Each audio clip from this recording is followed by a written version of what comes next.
Bozorlarimizdagi to'kin-sochillik mahalliy aholi va viloyatimizga kelgan mehmonlarda ham ko'tarinkilik va havas tuyg'ularini uyg'otishi tabiiy.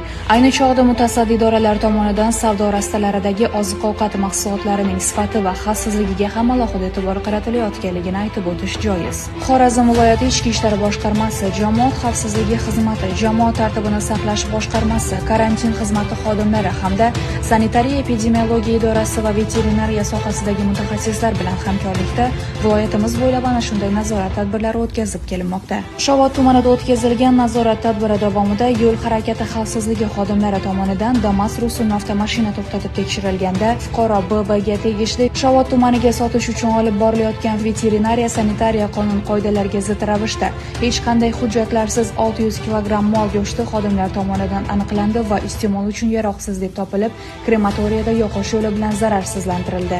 Karantin xizmati xodimlari hamda sanitariya-epidemiologiya idorasi va veterinariya sohasidagi mutaxassislar bilan hamkorlikda Xonqa tumani markaziy dehqon bozoriga sotish uchun olib kelingan hech qanday hujjatlarsiz 100 kilogramm qoramol go'shti veterinariya xodimlarining xulosasiga ko'ra yaroqsiz go'sht deb topildi va krematoriyada yoqish yo'li bilan zararsizlantirildi.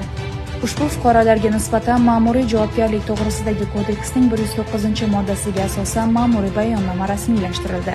Viloyatimiz bo'ylab bu tartibdagi nazorat tadbirlari davom etmoqda.